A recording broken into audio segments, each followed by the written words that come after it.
Mercredi 9 avril 2025, bonsoir à toutes et à tous, bienvenue au rendez-vous de l'actualité sur ESAE TV. Tout de suite, le sommaire. Transmission à l'Assemblée nationale pour examen et vote du projet de loi relative aux associations et fondations en République du Bénin. Ainsi en a décidé les membres du gouvernement béninois en Conseil des ministres ce mercredi. D'autres décisions ont également meublé cette session hebdomadaire. À suivre en début de cette édition, la substance des échanges. 9 ans de gouvernance du président Patrice Talon, une gouvernance marquée par plusieurs réformes et réalisations opérées dans plusieurs secteurs.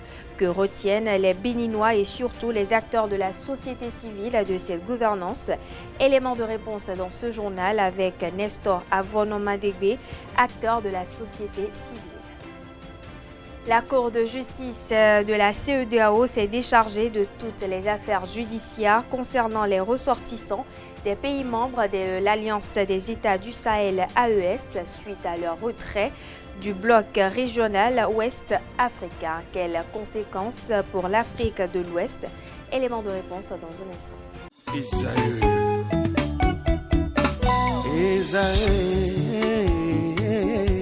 Vous recherchez une école de référence pour une double formation universitaire et professionnelle de qualité? Voici l'opportunité à ne pas rater. L'École supérieure d'administration, d'économie, de journalisme et des métiers de l'audiovisuel ESAE vous offre des programmes d'enseignement en licence et en master orientés vers l'emploi qui font d'elle une référence à travers les filières de l'administration générale et territoriale, l'administration du travail et de la sécurité sociale, droit, diplomatie et relations internationales, administration hospitalière, universitaire et intendance, journalisme et métiers de l'audiovisuel et toutes les filières des sciences de gestion. Une seule adresse, www.esae.bj. Rendez-vous dès maintenant sur nos campus ESAE Bedromende au numéro 90 93 65 21 ou au numéro 98 98 14 00. Paracourt sur le numéro 52 46 12 12.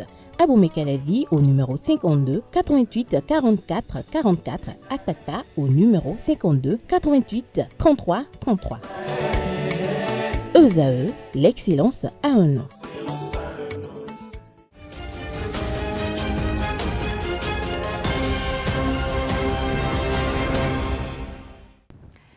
À nouveau, bonsoir. Merci de nous préférer pour vous informer. Les membres du gouvernement béninois se sont réunis ce mercredi 9 avril 2025 sous la présidence effective du chef de l'État, chef du gouvernement et président de la République, Patrice Talon. Comme il est de coutume, d'importantes décisions ont été prises. À ce propos, je vous invite à suivre la substance des échanges avec le porte-parole du gouvernement, Wilfried Léandre Ongbechi. En point 1, création de la société Bénin Tour SA et approbation de ses statuts. Depuis quelques années, des réformes et projets ont été réalisés pour créer une industrie touristique pourvoyeuse de richesses et faire de ce secteur le principal outil de rayonnement du Bénin à l'international. Une évolution satisfaisante s'en dégage avec la mise en place de projets à forte valeur ajoutée, notamment les infrastructures muséales et hôtelières, les arènes culturelles, les espaces de divertissement, les stations balnéaires et divers autres sites attractifs. Dès lors, il s'avère indispensable de déployer une commercialisation à grande échelle de toutes ces offres à fort potentiel touristique. C'est donc dans ce cadre que le gouvernement a décidé de créer la société Bénin Tour SA, ayant notamment pour objet la réalisation de prestations de tour opérateurs au fin de vendre la destination Bénin sur le plan international. À ce titre, elle aura pour principale mission la conception, l'organisation et la commercialisation des voyages et séjours touristiques.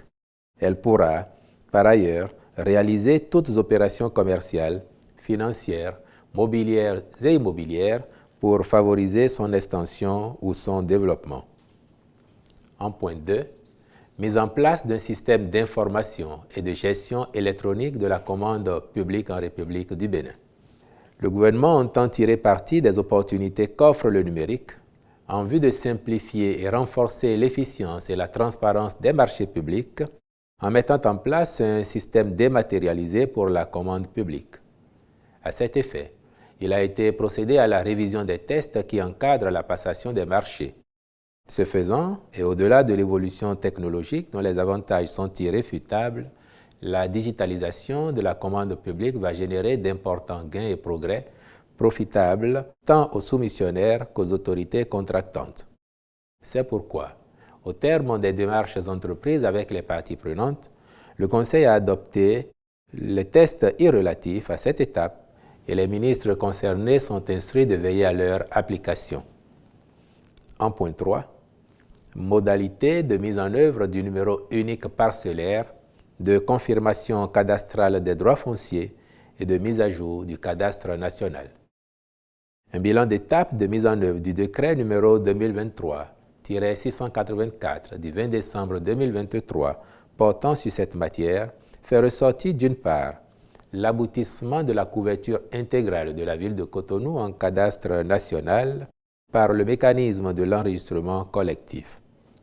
D'autre part, il a permis de constater l'engouement sans équivoque des populations pour le mécanisme innovant de sécurisation du foncier. Aussi, l'ambition du gouvernement étant d'assurer dans un délai raisonnable la couverture intégrale du territoire national, a-t-il été élaboré un programme national foncier dont la vocation est de définir et réunir dans un document exhaustif le montage juridique, technique et institutionnel de mise en œuvre d'un programme foncier spécifique au Bénin. Celui-ci prendra en compte non seulement le cadastre national, mais également d'autres intérêts fonciers tels que la problématique du pastoralisme, la cohésion sociale, la protection de l'environnement, etc. Le présent décret abroge celui de 2023 et consacre une meilleure prise en charge des volets liés à l'égalité de chances, la protection de l'environnement, l'enregistrement collectif de terres au cadastre. De façon spécifique, il intègre à son champ d'application les droits d'usage et met en place de nouveaux moyens pour renforcer la sécurité et la fiabilité du processus tout en favorisant l'enregistrement de toutes les parcelles au cadastre.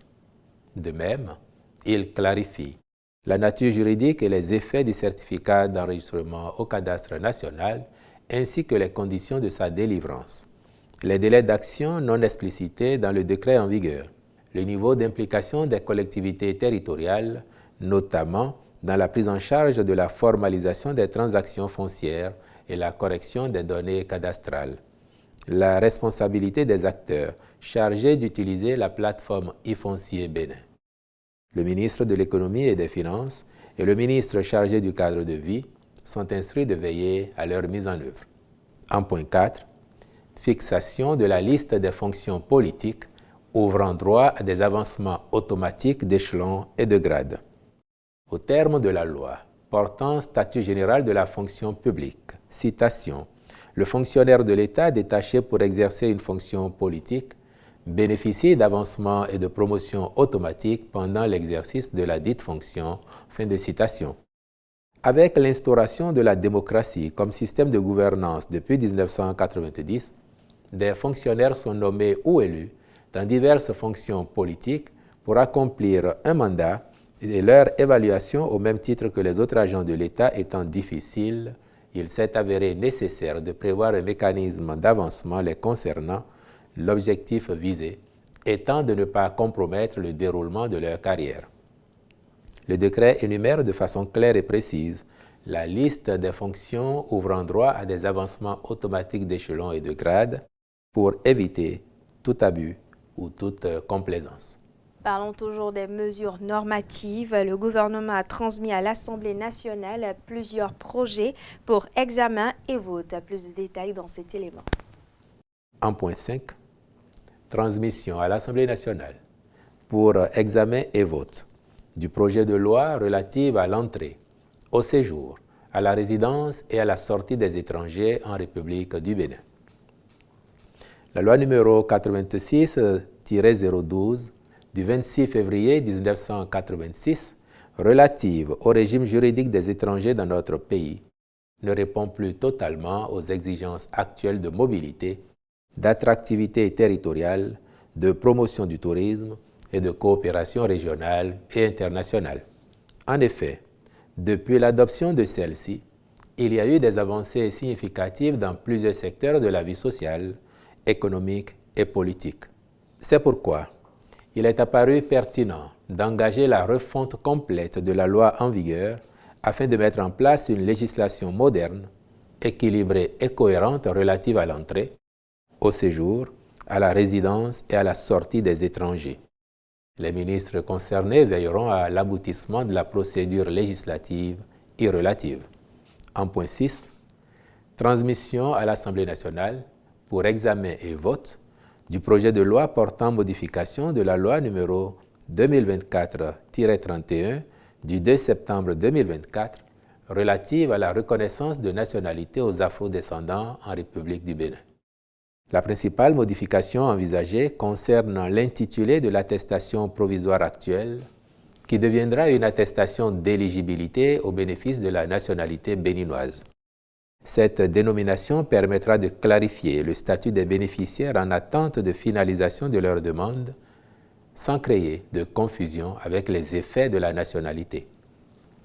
Par ailleurs, les modalités de transmission de la nationalité béninoise par reconnaissance ont été précisées, ainsi que celles de jouissance de la pleine nationalité.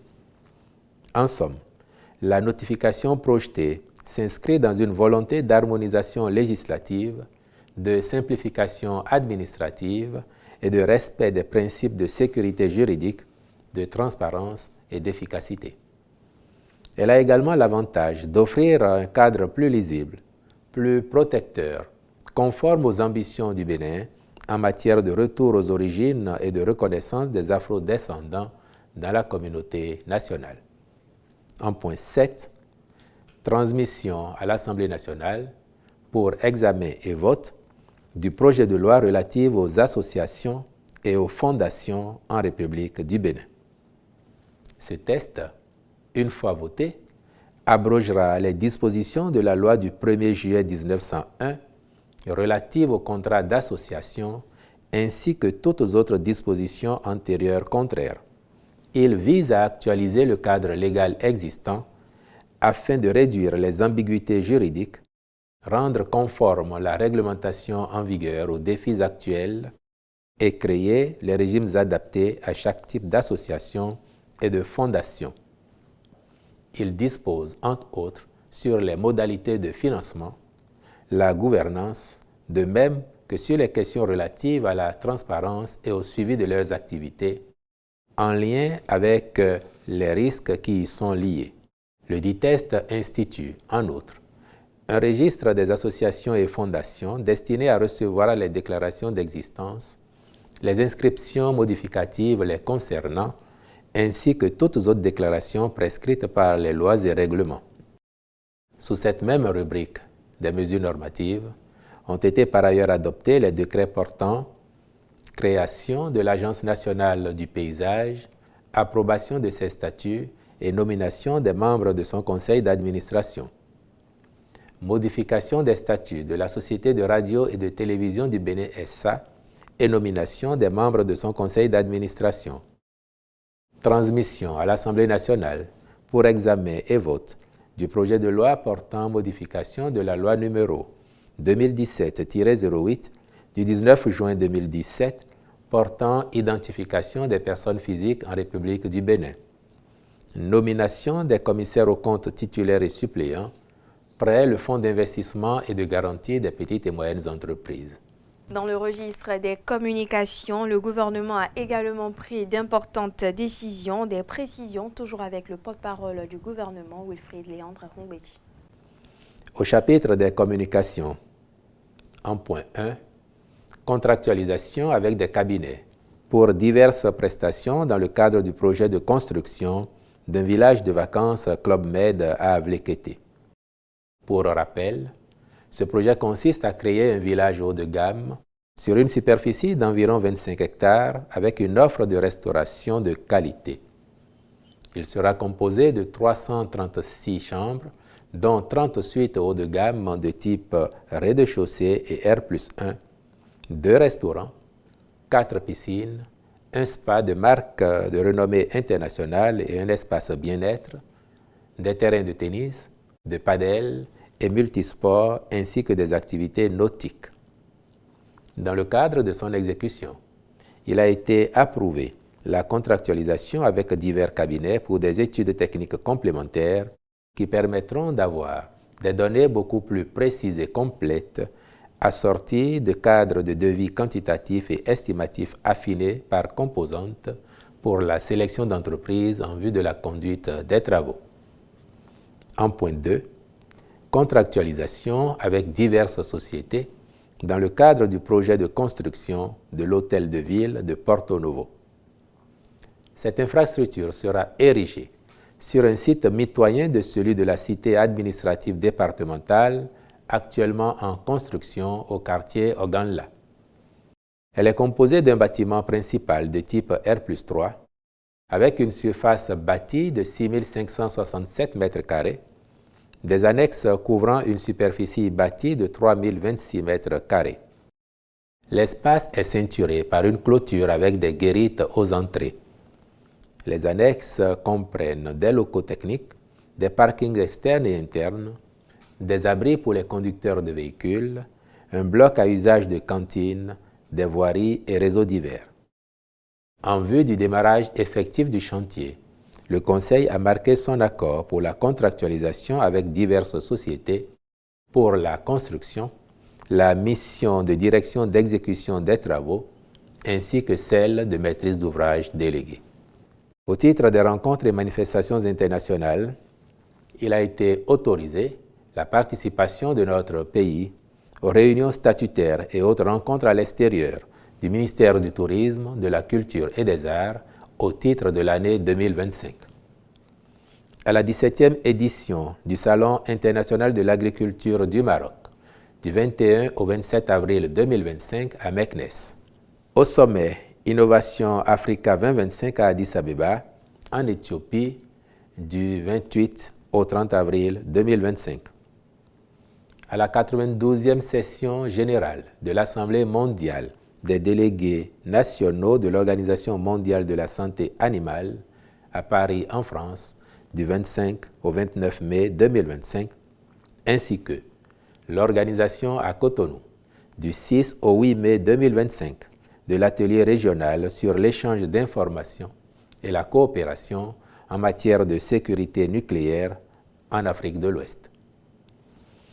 Enfin, au chapitre des mesures individuelles, les nominations ci-après ont été prononcées au ministère du Tourisme, de la Culture et des Arts. Directeur de cabinet, M. Jacques Évrard Charles Aguiadaho. Directeur adjoint de cabinet, Mme Gladys Gandaho. Conseiller technique au suivi des réformes et des projets, M. Folahan Médar Latunji. Directeur adjoint de la planification, de l'administration et des finances, M. Abel Serge Akoha. Directeur national de la culture, M. Gompasunon Ahmed Bionigan. Directeur du patrimoine culturel, M. Jimmy Djifa Eda. Au ministère de l'Énergie, de l'Eau et des Mines, directeur adjoint de cabinet, M. Din Mahama Saliou. Directeurs départementaux ainsi qu'il suit, Atakora, M. Eliassoum Matom Pepouin Sefandé. Borgou, M. Apouin Mispar Agani. Colline, M. Barthélemy Vidjoyin Landeko. Littoral, M. Roland Dahefa. Au ministère des Affaires sociales et de la microfinance, directeur général du Centre d'assistance psychiatrique et d'accompagnement des personnes en situation de mendicité, M. Boris Fidel Senankman Degan. Au ministère de la décentralisation et de la gouvernance locale, chargé de mission du préfet du littoral, M. Agossa Simon Onsa. Je l'annonçais au sommaire de cette édition, le 6 avril 2025, le président de la République du Bénin, Patrice Talon, a bouclé 9 ans de gouvernance à la tête du Bénin. 9 ans au cours desquels plusieurs réformes appliquées et réalisations concrétisées sont dans plusieurs secteurs. Nestor Avonomadegbe, acteur de la société civile, s'est prononcé à ce sujet. Suivons-le au micro de Anaël Vianedo. Une gestion propre, une gouvernance réussie sur le plan économique, le plan social. Nous avons les programmes d'action du gouvernement qui sont exécutés dans l'ordre et la discipline. Le rehaussement social. Quand des chantiers absorbent des main-d'œuvre, quand nous avons des policiers un peu partout sur toute l'étendue du territoire national, c'est du bien, c'est du rehaussement social. Le panier de la ménagère, il y a les importations à un prix X. Mais si vous n'êtes pas au courant, il y a des abattements au niveau du cordon douanier. Le panier de la ménagère doit être allégé. Si nous avons des commerçantes et commerçants véreux tapis dans l'ombre, qui ne veulent pas prouver au peuple béninois les efforts du gouvernement, ça fait autre chose. Vous avez vu le chantier de Godigbe. Vous avez vu l'hôpital de référence. Vous avez vu la cité de Ouedo.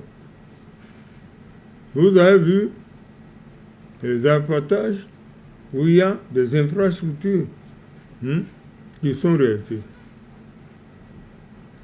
Un grand centre de loisirs aujourd'hui pour le Bénin, c'est l'emplacement de l'Amazone. Le gouvernement a bien travaillé et continue de travailler. Là où ça ne va pas, nous disons, c'est le volet politique. Et on ne va pas accuser le chef du gouvernement qui a déjà fait son effort et nous avons le système partisan. Nous avons quelques partis de l'opposition et quelques partis de la mouvance. Maintenant, s'il y a le code électoral et les gens ne veulent pas travailler, les gens ne veulent pas aller sur le terrain pour conquérir les 20%. On dit non, on leur a tendu un piège. Ce n'est pas un piège. Ce que le peuple attend du président Patrice Talon, c'est le pardon en ce qui concerne les prisonniers politiques, les exilés politiques. À part ça, il n'y a plus rien. On poursuit cette édition à travers un communiqué en date du lundi 7 avril 2025. L'Institut national de la femme, INF, alerte sur des manœuvres frauduleuses de ses attributs pour escroquer les populations en utilisant les attributs de l'Institut. Selon le communiqué, il procède par des appels téléphoniques suspects, des messages tests SMS ou des messages via les réseaux sociaux, WhatsApp, Facebook, etc., non sollicités, des courriels frauduleux utilisant des adresses électroniques similaires à celles de l'INF ou prétendant en provenir, sans oublier la diffusion de fausses informations concernant des programmes ou des initiatives fictives autant pour moi, de l'INF, ainsi que l'usurpation d'identité des responsables ou du personnel de l'Institut, une situation que condamne fermement l'INF avec la plus grande rigueur. Dans un autre registre, à présent, la Cour de justice de la CEDEAO s'est déchargée de toutes les affaires judiciaires concernant les ressortissants du Mali, du Niger et du Burkina Faso, lesquels pays sont membres de l'Alliance des États du Sahel, AES. Pour justifier ce retrait des affaires juridiques, la CEDEAO évoque une incompétence suite à leur retrait du bloc régional ouest africain. Quelles conséquences de ce retrait pour l'Afrique de l'Ouest? Élément de réponse avec l'analyste politique géopolitique autant pour moi, Morgane Metonji Assoba. Il s'exprime au micro de Francis Olafarami et de Nansérine Fatoumbi. Il n'y a pas de conséquences directes pour l'Afrique de l'Ouest si ce n'est la jurisprudence. Quelque chose qui montre que lorsqu'un État le souhaite naturellement ou qu'il quitte le système ouest africain de la CEDEAO, il voit aussi un ensemble de faits qui nous sont reprochés ou même d'affaires en cours au niveau de la Cour de justice de l'institution aussi être totalement obsolète, pour ne pas dire désuet. Donc, c'est clair que c'est une jurisprudence qui peut être exploitée, encore que cette jurisprudence ne peut pas, n'apporte pas grande-chose dans la mesure, même lorsque la Cour rend ses décisions, il faudrait que l'État accepte que cette décision ait un sens et soit appliquée pour que la décision puisse réellement produire des effets. Il y a le cas de la CEDEAO, et de la CEDEAO et de la Côte d'Ivoire, où on a vu une décision qui a été quand même rendue par rapport au caractère des décisions prises ou rendues par la Cour vis-à-vis de Laurent Gbagbo et son braquage de la CEDEAO. Ces décisions-là ont été estimées comme n'étant pas appropriées et qu'il fallait rendre la possibilité à Laurent Gbagbo d'être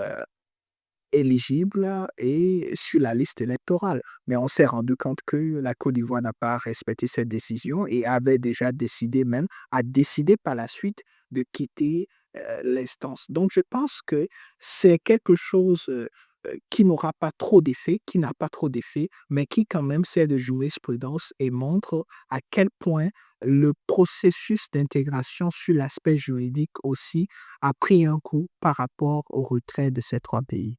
Autre information dans cette édition, après le meurtre d'une nourrice tuée à coups de machette à Havrancourt, les éléments de la police républicaine ont interpellé la présumée meurtrière ce mardi 8 avril 2025.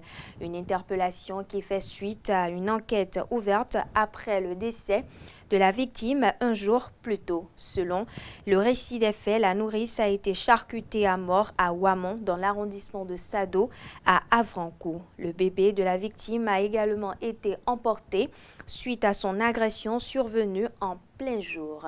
Selon une source, la personne interpellée dans ce dossier n'est rien d'autre que l'amie intime de la victime. Elle a été interpellée alors qu'elle revenait du Nigeria après avoir déposé le bébé qu'elle aurait pris à son amie décédée suite à ses blessures. L'amie interpellée serait celle dont l'identité a été dévoilée par la victime avant de rendre son dernier souffle. Après son interpellation, elle serait passée aux aveux et aurait révélé l'identité des présumés complices. Les éléments de la police républicaine devraient se rendre au Nigeria pour récupérer le nourrisson enlevé à sa mère, désormais passé de vie à trépas. Dans un autre registre, la 26e édition du Festival des livres a eu lieu du 2 au 6 avril 2025 au Champ d'Oiseaux de Cotonou. Un événement qui marque et qui prône la littérature dans le rang des plus jeunes. Annelle Dehaut a fait une immersion dans ce monde littéraire. Voici son reportage.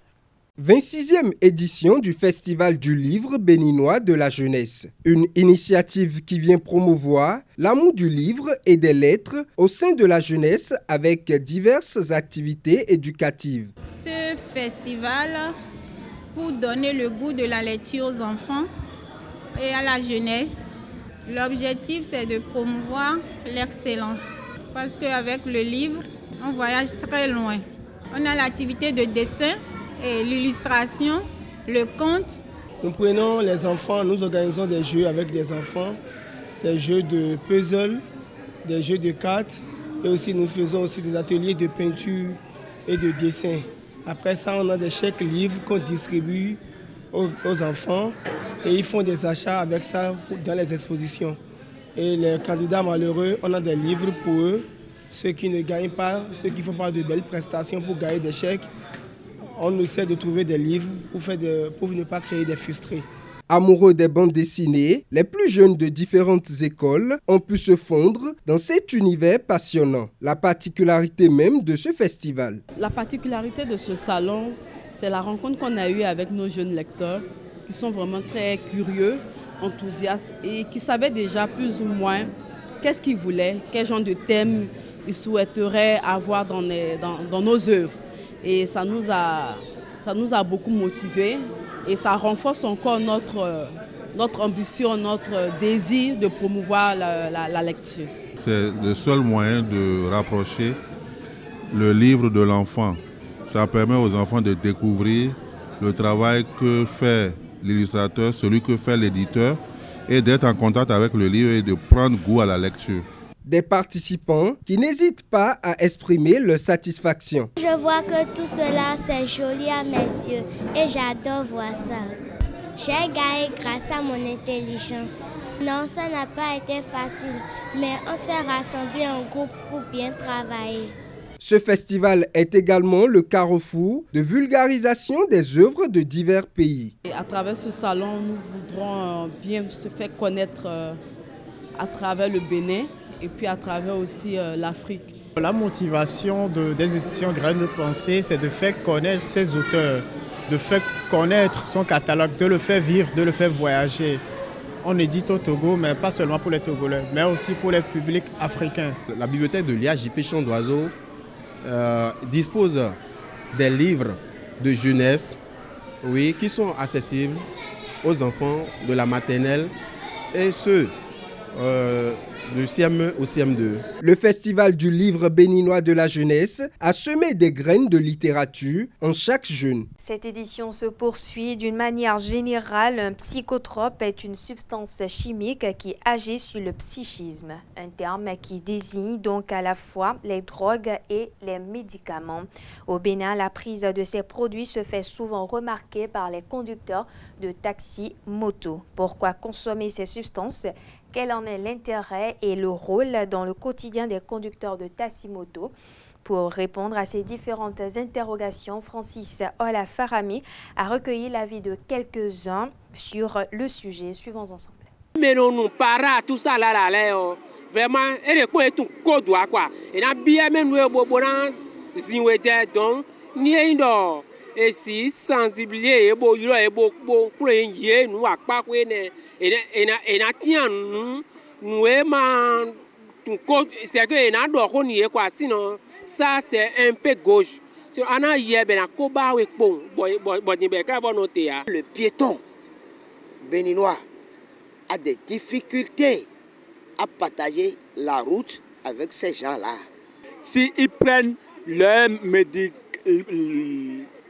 médicament ici là, bon, et c'est fini. Ils ne connaissent personne, ils ne connaissent pas le code de la route. Donc si le président peut créer aussi un moto-école pour ces là spécialement. Je crois que la circulation serait abordable pour tout le monde. Pourquoi ils ne font pas de la répression en dehors de la police pour dire que nous vous avons appris ou bien on vous a sensibilisé sur tel panneau, mais il n'y a pas respect de ça. D'où je suis en train de vous dire, monsieur le journaliste, le piéton a des difficultés à partager la voie publique avec ceux qui ont engin, ceux qui ont voiture. Sur le même sujet, André Alirono, psychologue clinicien, nous édifie sur les causes de cette pratique. Il s'exprime au micro de Quentin Amosso. L'individu qui est sous-produit ne s'appartient plus entièrement. Et donc, son comportement dans la société va être déphasé. Et ça ne va pas répondre forcément aux normes sociales parce qu'il sera dans une bulle, il sera dans son monde à lui et qui forcément ne sera pas le monde partagé par son environnement. Donc, quelque part, il aura un comportement ou une interaction un peu déphasée sur son environnement, ce qui va faire que peut-être il sera mal compris, il sera rejeté, ou il va peut-être réagir par agressivité ou par malcompréhension. Hors de nos frontières à présent, au Mali, la destruction d'un drone malien par l'armée algérienne à la frontière entre les deux pays la semaine dernière a créé une grave crise pour les deux pays. Les autorités maliennes de transition critiquent avec virulence le voisin algérien accusé d'agression, d'hostilité, d'ingérence et de soutien au terrorisme. Cette crise favorise un sentiment d'union nationale incontestable et bénéfique pour les autorités de transition. Ces derniers jours, partis politiques et organisations de la société civile ont presque unanimement dénoncer l'agression algérienne. Là où certains encouragent l'escalade et glorifient la fermeté des dirigeants de transition, d'autres évoquent l'histoire, les frontières communes, l'économie et appellent à un apaisement responsable. Selon un ancien ministre, la solution ne saurait résider dans les sautes d'humeur et la colère. Pour lui, personne ne doit exploiter cette crise à d'autres fins que l'intérêt national. Direction la République démocratique du Congo. À présent, les consultations politiques initiées par le président Félix Tshisekedi ont pris fin ce mercredi. Les rencontres se sont tenues depuis le 24 mars dernier et avaient pour objectif de jeter les bases d'un gouvernement d'union nationale. Plus de 90% des participants à ces consultations provenaient de la majorité présidentielle, chacun venant défendre les intérêts de son propre courant. Vital Kamerhe, président de l'Assemblée nationale de la RDC, s'est distingué en plaidant pour une approche plus inclusive, mettant l'accent sur la nécessité de dialoguer en priorité avec les acteurs impliqués dans le conflit qui ravage l'Est du pays. Le conseiller spécial devrait remettre son rapport au président Félix Tshisekedi dans les prochains jours. Il reste à savoir si cela débouchera sur la mise en place d'un gouvernement de cohésion nationale que le chef de l'État souhaite comme levier pour affronter les défis sécuritaires dans l'Est du pays. Et voilà, chers internautes, c'est sur ces mots que prend fin cette édition. Merci de l'avoir suivi, merci de votre fidélité. Excellente soirée en compagnie de nos programmes sur EZAE TV.